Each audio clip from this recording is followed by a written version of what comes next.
Before we have Reverend Jay Geisler come up, I just want to share a little bit of information about him. There's much more that I could say, but I just picked out some of the highlights. And I also learned something myself. So Reverend Canon Dr. Jay Geisler is well known in Pittsburgh for leading steelworkers in a series of protests when their health benefits were denied, pensions threatened, as the steel industry began to shutter the mills in the 1980s, resulting in a U.S. Supreme Court decision in favor of the steelworkers. I did not know that. Did you know that? And as president of Food Share, he helped to develop a food program, which at its peak provided 20,000 boxes of food to steelworkers and others in exchange for $12 and 2 hours of community service. Wow. Currently, yes, you may clap if you like. Currently, Jay Geisler, Reverend Jay, is working with the recovery community in Pittsburgh to help those seeking recovery from drugs and alcohol. Without any further ado, welcome Jay Geisler.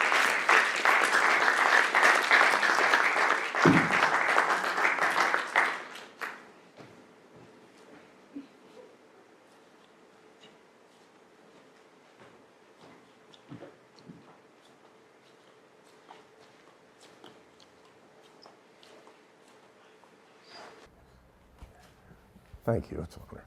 Hi, can you hear me? Yeah. Well, when they say something like that, I was into the Desert Fathers, reading them. They were early Christians who went out into the desert, and they became kind of the first monks. They didn't live in monasteries. They often lived in caves or shacks, and sometimes they'd gather together. And one of the most famous was an African in Egypt, black African. His name was Abbot Moses, and he was known for his holiness. And some young disciples came to find Abbot Moses, and they came to the town that he was supposed to be at, and they came to the crossroads, and there was an old kind of withered guy with a hat there. He had a stick he was leaning on, and they came and they said, "We're here to see Blessed Abbot Moses." And the old man said, "Abbot Moses is a fool and an idiot." Well, I mean, they were just completely stunned with that. And they went into the town. They searched high and low for Abbot Moses, and they couldn't find him. And so they're wondering where he's at. And finally he said, "Which road did you come in?" And they said, "That road." He said, "Did you see an old man out there with a hat and he was leaning on a pole?" And they said, "Yes." He said, "That's Abbot Moses." You know, I think that one of the things we have to realize, without the grace of God, we're all fools and idiots, and the most important thing is that we humble ourselves before God, and He can do everything through us, more than we can ever imagine. So I have a little PowerPoint that I want to show. I'm not exactly sure how they project it, or do I wave to them? Hi, hi. Okay. I'm not even sure where it would project, but He can't hear you without the microphone. he can't what? He can't hear you without the microphone. Yes, Oh, is it? Do I have the microphone on? Yes, you're good. Okay. Hi. I see. There he is. The sacred rabbi is going to get them to. Okay. Well, anyhow, let me start a little bit here until they get something going here, and I'll wave when they're supposed to change it. You know, we were singing about Jerusalem. You know, our God is also a God of place. And throughout the world, He has raised up holy cities, Jerusalem being one of them, in Italy, Rome, in England, Canterbury, perhaps Peru, Machu Picchu, in Japan, Nara. There's always holy cities, and people often make pilgrimages, for the Muslims, for example, Mecca and Medina, for those who are Jewish and Christians, of course, going to, the Holy Land, going to Jerusalem and that. So all throughout the world, there are sacred places. So here's the question that I have to ask you. And what is the holy city? What is the holy city in the United States? What do you think? Washington, D.C.? I don't think most of us think of holiness. Now, we've had our moments at times, so I would say that. Where else would we think about if you're talking? Pardon? Philadelphia. Philadelphia, city of brotherly love. At least at one point, it's a little rougher nowadays, but yeah, that's not a bad one, right? What is it? It all started here, right? How about Los Angeles, the city of the angels? I don't think most of us refer to that as, well, maybe Hollywood, but not necessarily Holy Land, right? Well, what would you say if I told you that the place that I think that God is using in the United States is Pittsburgh? That there are holy hills here, and there are sacred streams. And what I'm going to do is I'm going to ask you to follow the data. Are they able to project it, or? Got somebody in troubleshoot. Okay, that's good. Well, I can do it by memory. He asked me to do a little PowerPoint, but fortunately I've talked about this. All right, let's start here. A good place to start is, how about George Washington? Do you know that George Washington made 7 trips to Pittsburgh? And on his first trip, he came here, and he was sent by the governor of Virginia. That's a colonial governor. We were under England at the time. And he came right through this area. And what his mission was is to go and check on the French, because George Washington and the Virginians and the Pennsylvanians and the French all recognized that the Ohio Valley was a place that had a sacred space. Washington, when he saw the point, said, what a great place to build a fort. He recognized that whoever controlled that region. And Winston Churchill would later say that the First World War, first global war, we tend to think of World War I, World War II. He actually says it's the French and Indian War, also known as the 7 Years' War. And that was fought all over. There we go.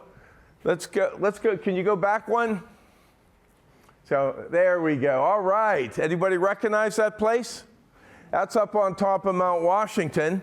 Actually, one of my friends was the one that did that artwork.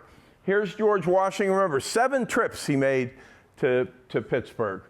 Of course, at that time, it wasn't called Pittsburgh. It was called the Point, or the Forks. And if you'll notice there, you have Geisler. He is the leader of the Iroquois Confederacy in this area, one of them. And there's George Washington. Now, you can see, of course, our beautiful city.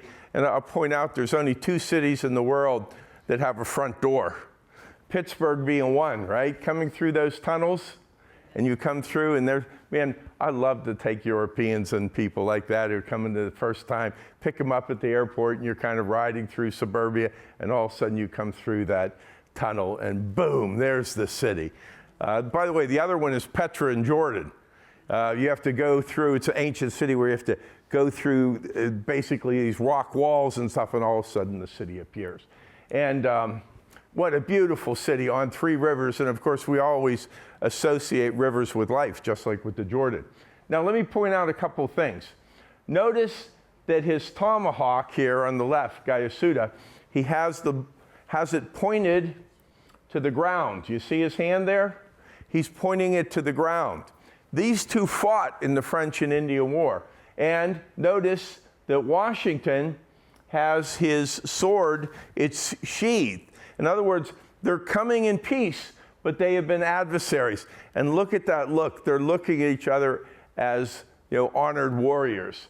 And so when Washington came here, he saw that this was a sacred place. If we can go to the next one where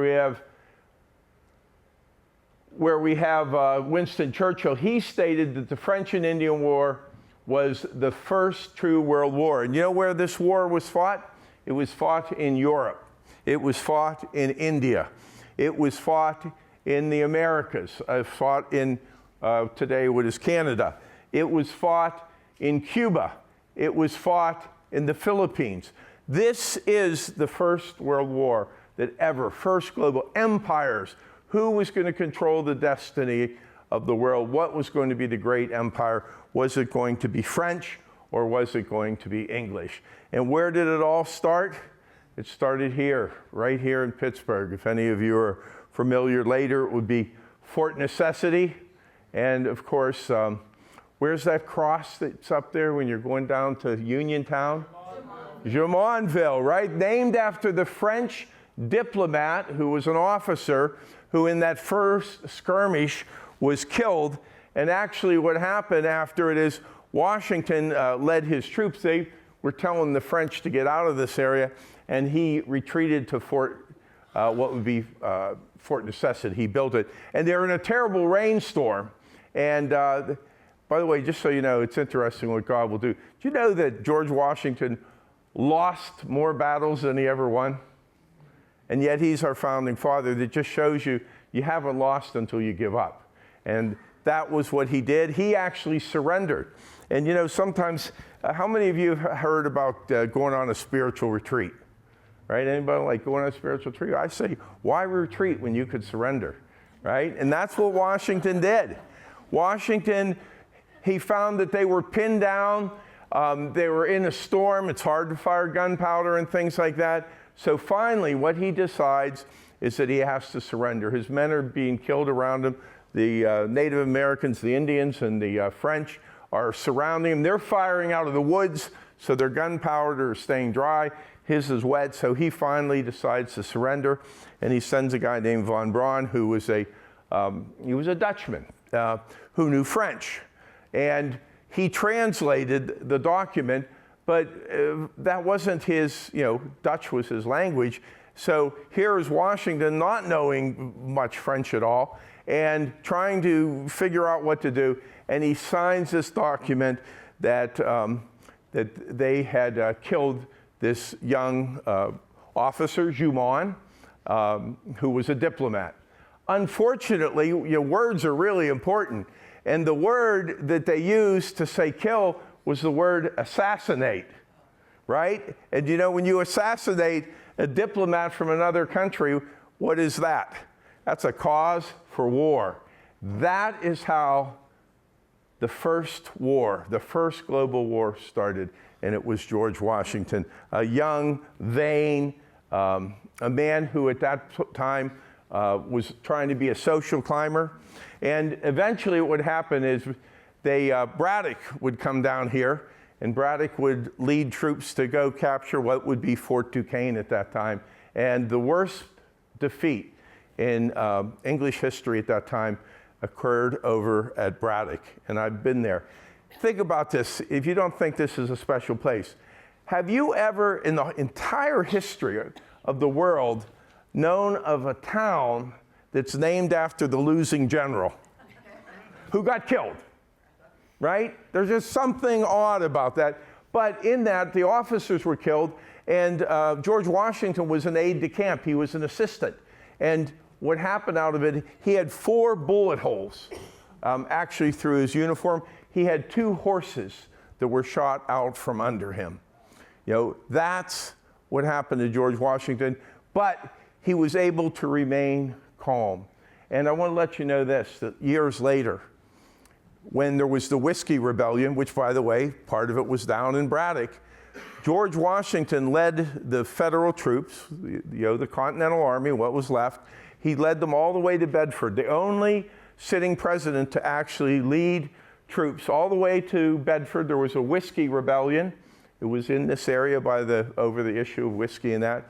And when he was there at Bedford, a Native American chief came and met with him and said, we've met before. And he's like, where was that?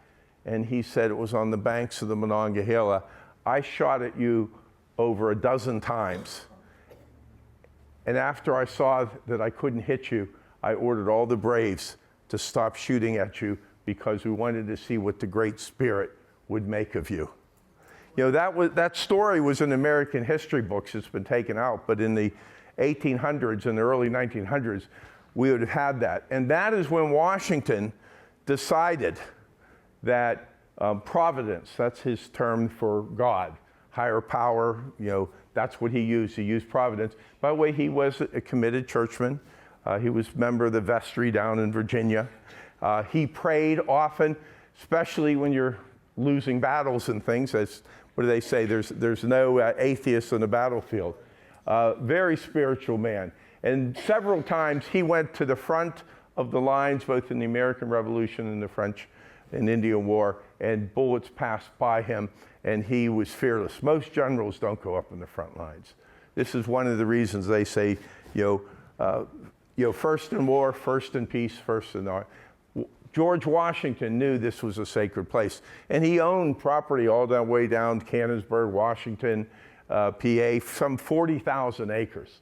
George Washington recognized that this was a sacred place. And I want to let you know this. You know, one of the great documents, of course, is the Declaration of Independence, 1776. Well, when it came out, George Washington had defeated the British up in Boston. The Navy had taken the town plus the Army, and he managed to bring down cannons from Fort Ticonderoga, got them on top of the heights, Dorchester Heights, and pretty soon the British, who had the strongest Navy in the world, they were defenseless because they couldn't put their cannons to fire up there, so they surrendered. So when Washington came after that victory, that was a very early victory, Fort Ticonderoga up north, which of course Benedict Arnold and Ethan Allen were at, and they captured these cannons, and through the snow they dragged them down to get this great victory. So when Washington went into New York, he was a rock star. He was the best athlete of his day. George Washington was about 6'3", and of course it was biking. No, it wasn't biking, it was horseback. He rode horseback. He would have been what today we'd consider an NFL quarterback. He would be a superstar. But anyhow, when he got down there and the Declaration of Independence was read, and it was read to the troops, and there's some 10 to 15,000 troops at that time. While they're reading that, he had them out in groups of 100, just like a congregation. Today we have all this amplification, but before that, you just got some large sergeant or captain to be able to project. But Washington went back into his tent, and he took a pen and he wrote a letter to his friend. On the day that America declared independence, or at least by the time they had got the information in New York, it was a couple days later, and he's having the soldiers who are going to lay down their lives for freedom and independence, and so we could have the way of life that we know. He goes into his tent and he takes a pen, and you know what he writes? On this day, my thoughts go back to the Monongahela, to the banks of the Monongahela. Washington knew there was something special, and he said that when he survived that, that's when he knew that God was calling him to greater things. Let's look at a little dates here about how God has used us, okay? Now, I'm just going to run down a few dates here. And by the way, in the War of 1812, right out of here at Pittsburgh, we provided the weapons, and we provided material all the way up to the Lake Erie, where that's where they had the great victory.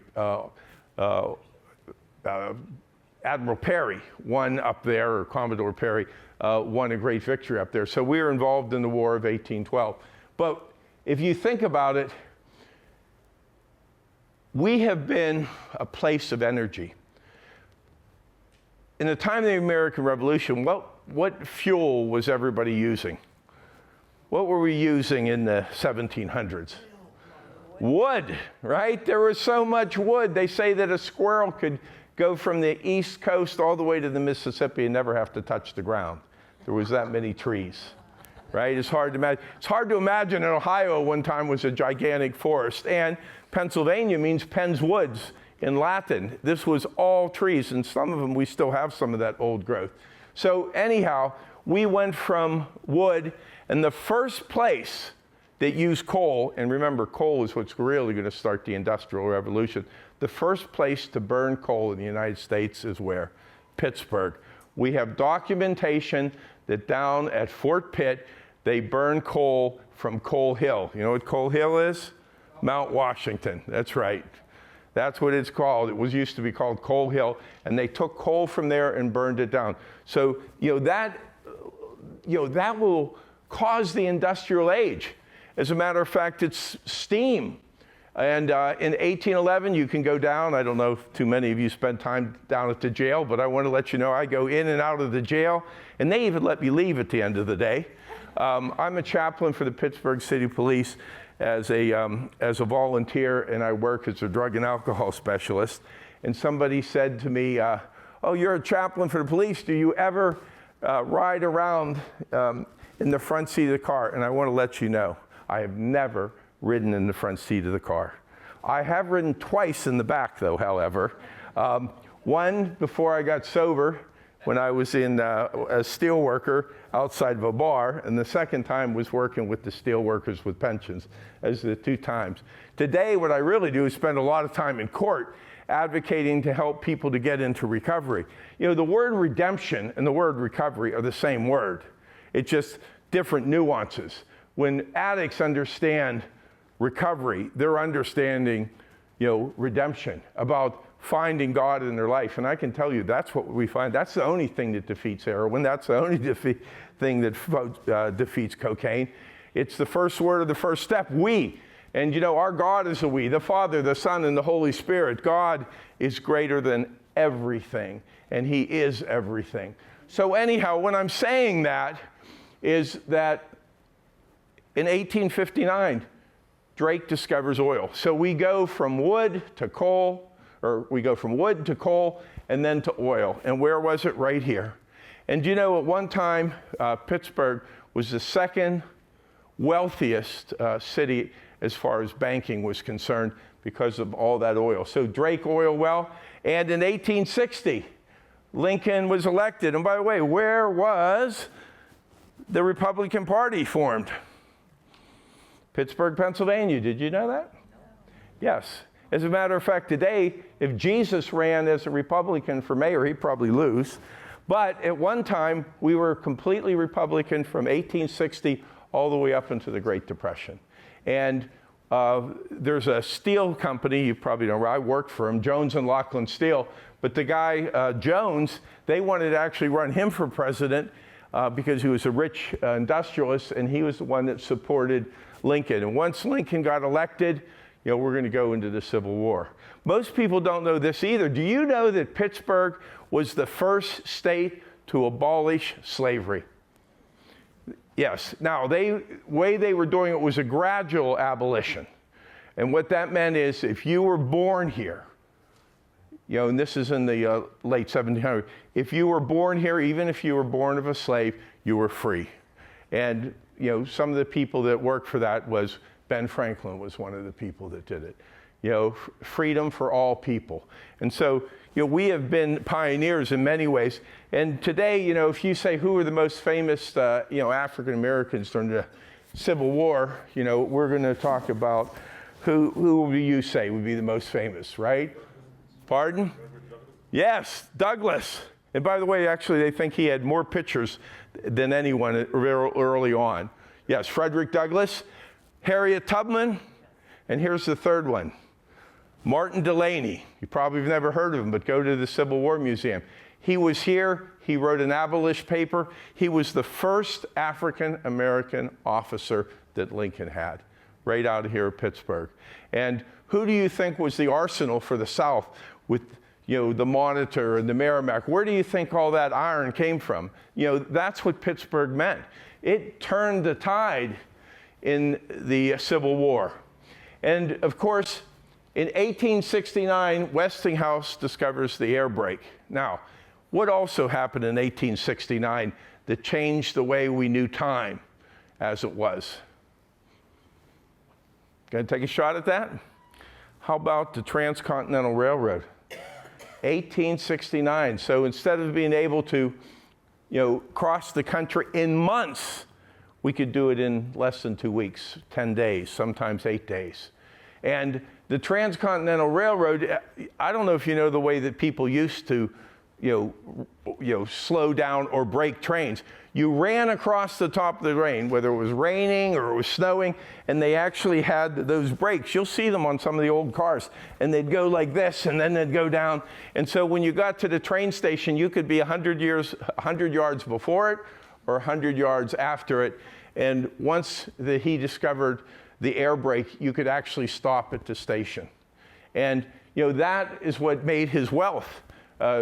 Westinghouse. And I want to let you know also the first steamship, 1811, because you have to get the engine small enough to get on the wheels, but on a boat you don't have the same thing. The first steamship west of the Alleghenies was right down there at Allegheny County Jail, 1811, New Orleans. It had enough power to get all the way down there. Didn't quite have enough power to get back up, but that's another story. So the Westinghouse air brake. And then 1875, Braddock, Carnegie Steel. Steel is what made modern America. And, if you're not a steel worker, you probably don't know this, but it was the rails, that's what they did. They went and pulled the iron rails and put steel rails, and they were cheaper and they lasted 10 times as long. And if you don't think Carnegie was the Bill Gates of his day or Stephen Bezos or Steve Jobs, the mill down there in Braddock, what do we call that mill down there? Edgar Thomson. Guess who that's named after? His largest customer.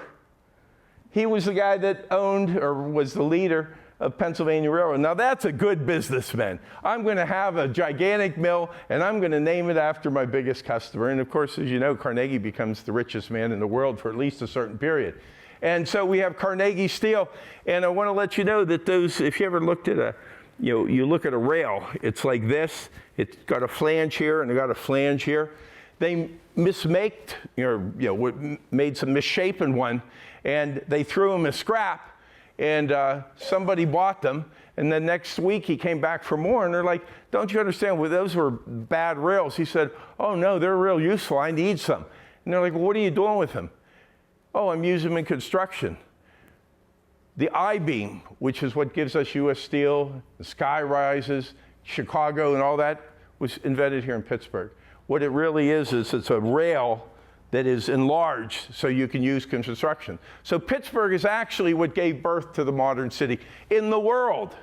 And it came through some misshapen steel down at Carnegie Steel. And then, of course, 1885, who shows up? The mad scientist of all time, Nikola Tesla, right? Think about what it would be, the wars. There's a film, if you get to see, it's called The Current Wars. Terrible name. Nobody even knew what it was about, but it's about Westinghouse and Edison. Edison wanted DC electricity, and Westinghouse and Tesla AC electricity. If we would have went with DC electricity, you know how far we'd have to have a power plant? Every mile you'd have to have a power plant. And Edison wasn't a Christian like Westinghouse was. Westinghouse is a very committed Christian.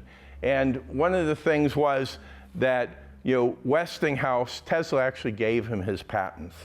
And Edison even went to the point where he was killing, animals with AC electricity to prove they're wrong. And you've heard the name, someone was electrocuted. Edison, he said, I have a new name. We should call it, they were Westinghoused. You like that? And he had 1,500 patents. That's what Edison had. But you know that when you were an Edison in his company, you had to put the patent in his name. That's how he has 15. George Westing had 500 in his name. And in the late 1880s, he hired the first woman engineer. Guess what he paid her? What all the male engineers were getting paid. He shocked America by paying them the same thing. And she invented a patent. Guess what name she put it in?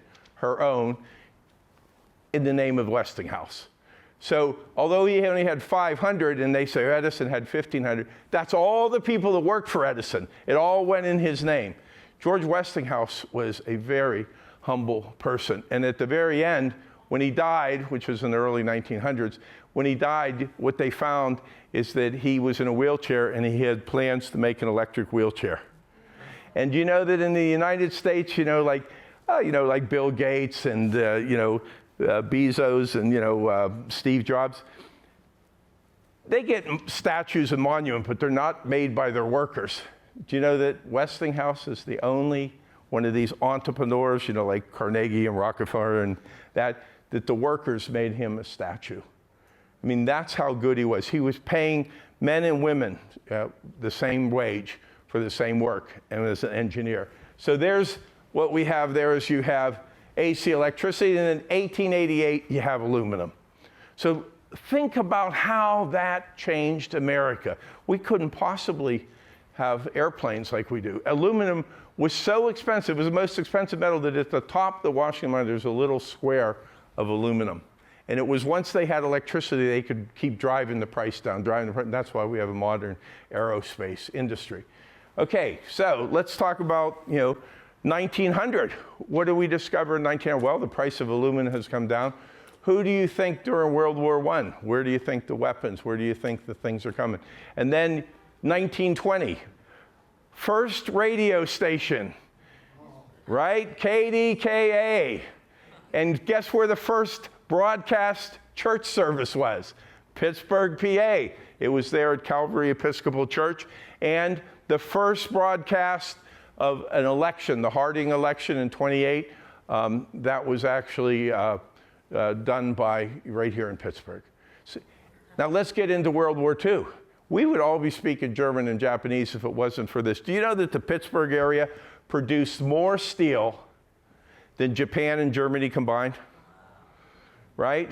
There's a story of a German officer, and he's being guarded by just a regular old GI, and the GI kind of talks to him, and the guy speaks perfect English. And the GI says to him, if you're the super race, how come I'm guarding you? How come you're my prisoner? And the German officer said, well, you see, I was in charge of a battery of artillery, and you brought a tank down this road, and we blew it up. And then you brought another tank, and we blew it up. And another tank. And in the end, I ran out of shells before you ran out of tanks, right? I mean, that's what Pittsburgh did. And some of the greatest ships, and from, Ambridge, some of our greatest, for example, some of our greatest bridges were from here, including, the Golden Gate Bridge and Washington Bridge, all this. These are all things that came out of this little town. Now, to kind of tie up, what else do we have? 1940, the Jeep, the original SUV, right? And then in 1953, the first in the United States commercial power plant, nuclear power plant. So think about it. God in his wisdom had us be the first to go from wood to iron. So it'd be wood to coal, coal to oil, oil to nuclear, right? Right here in this town. And so to kind of tie up that 100 years from 59 to 55, I think, let's see, I think I still have it here, isn't it? Oh yeah, there's still a little bit left. The polio vaccine. You remember that struck down our president. FDR had suffered from polio. You never see pictures of him, but he was in a wheelchair his whole time in his presidency and stuff.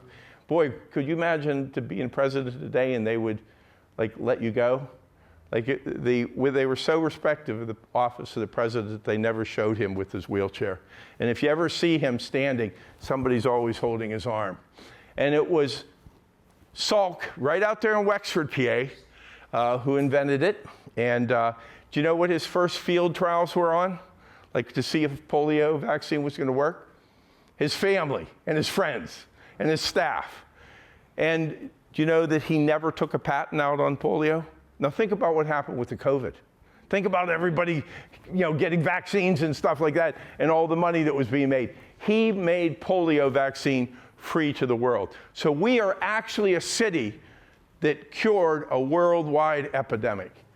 And then in 1959, this is kind of where I want to tie it up.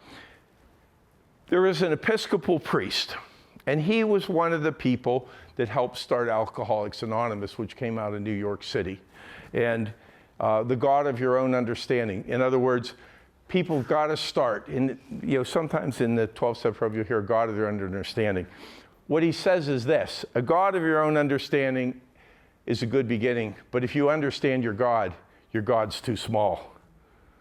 Our God is bigger than anything we can dream or imagine. Every time we think we understand God, he does something and just totally blows our minds, right? That's the God that we have.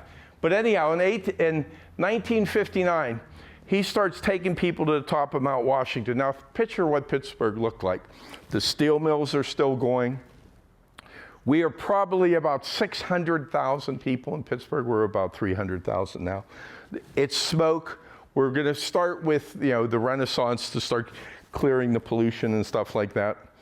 As a matter of fact, down in Donora, down the river, they have the Donora smog in the 50s that kills hundreds of people. It's the first time we realize pollution kills. And so he takes people to Mount Washington, and this is what he says. He says, pray for the day when Pittsburgh is greater for God than it is for steel. Pray for the day when Pittsburgh is greater for God than for steel. And I believe that was a prophecy. And half of it's come true, because we're no longer a great steel. As a matter of fact, what happened to U.S. Steel? U.S. Steel was the first billion-dollar corporation. What was it, that Apple became the first trillion and Amazon and that? What is just bigger numbers. But the first billion-dollar corporation in the world was U.S. Steel. What's happening right now? U.S. Steel is being sold to Japan. Well, I would not say that Pittsburgh is the greatest steel city in the world anymore. But I think what God is doing is making us greater for God. And if you think about it, we have a God for all people. The Jews, the Muslims. You know that the first Sikh temple here was right here in Monroeville. You can go out and see the first Sikh temple. Early on, we had mosques, Judaism. We have more bishops than any city in the world except for Rome. We've got all those Eastern European bishops. There's an Episcopal bishop and an Anglican bishop. We've got all these holy people running around. And I'm not saying you have to be into relics or anything like that, but relics are something that holy people touched. We have it in the Bible where they would actually take things that Peter and Paul had touched, and they brought them to the sick and they were healed. So it's in Scripture. I know that during medieval time it got wild and crazy, and they're saying they had the virgin's milk and stuff like that, and true pieces of the cross, which you could have built the ark for, right? But I want to let you know the greatest collection of relics outside of Rome in the world is, where it's at? Mount Troy. Mount Troy has the greatest, if you ever get an opportunity to just go up there and take a look at it. Now, how can all of that stuff be a coincidence? Or is what's happening is God is using us to, raise this city up, to put a light to the world? And I'll end with this. Why am I involved with addiction? The word addict comes from a Latin word to be a slave. I want to let you know, on earth, there is nothing as sickening as seeing someone in the depths of addiction. They are in the pit of hell. If any of you ever want to go look at Philly and Zombieland. They have this thing called xylolines. It just kills chunks on people. I've seen beautiful young women lose their arms, sores on their faces. They are totally possessed. And you know what we find? The solution to it is God. And that's what the 12-step program is about. It is a modern Sermon on the Mount. What's the first sermon? Blessed are the poor in spirit, for theirs is the kingdom of heaven. Modern translation, we admitted we are powerless and our life is unmanageable. Blessed are those who mourn, for they will be comforted. We came to believe a power greater than ourselves. Hope, right? Third beatitude, blessed are the poor in spirit, for theirs is the kingdom of heaven. What is it? In the 12-step program, we made a decision to turn our will and life over to the care of God. You see, that's what's happening right here in Pittsburgh. And think about it. Addiction is a worldwide epidemic, and because we become so affluent, and I'm not just talking drugs and alcohol. I mean, look at where we're at. We're pushing gambling now. I know people get their life together, and in 1 week they can lose everything. And we have athletes, and we have the NFL, and all this, and it's like, you know, do you know where bingo was invented? It's a form of gambling, but where was it? Little church ladies sitting in there, nobody was putting up their house. I want to let you know the way that the drug dealers start people off is they say, hey, here's a couple of bags, why don't you try them? Watch DraftKings. Watch, what's the other one? FanDuel. You bet 50, we give you 2,000. Now, I don't know about you, but the only way that works is that you're planning on people becoming addicted. So when I'm talking about addiction, being slaves, and we can be slaves of wealth, we can be slaves of internet pornography, all this, and this is what I think God is doing. He's breaking the prison. And addiction is a worldwide issue. I've gone to Uganda and spoke about it. I've been to Spain. It's universal. As we become affluent, right? What does St. Paul say? He said, all things are permitted to me, but not all things are beneficial to me, right? We live in a time where we have abundance of food, and learning that God is where we are free. When we become slaves to Yeshua, that's where we find our true freedom. So I believe that the day will come when Pittsburgh is greater for God. And I want to let you know, I'm meeting with the local congressman on Tuesday. We have come into possession, a group of us chaplains, of the last American PT boat that was served in World War, not one, in the Vietnam War. It's made out of aluminum, Alcoa aluminum, and it's got combat. And after it was done, guess what it was used for? It's the training vessels for SEALs. And I'm hoping that we are going to be able to bring this to Pittsburgh and put it down by the submarine. And the reason I think that this is what, I hope it's what God wills, just because I think it's God's will doesn't make it so. You know, that's when you really get spiritual. I'm doing God's will. Maybe, maybe. We hope so, right? There's lots of crazy people who think they did God's will, including flying planes into towers and stuff like that. But anyhow, I do believe that God is raising Pittsburgh up, and that this will be known as the city of, well, recovery, redemption. I don't care what you say it, because God will do for us more than we can ever imagine. And I am just so proud to be in the neighborhood, and we are the only city that has a national saint. Guess who he is? Mr. Rogers.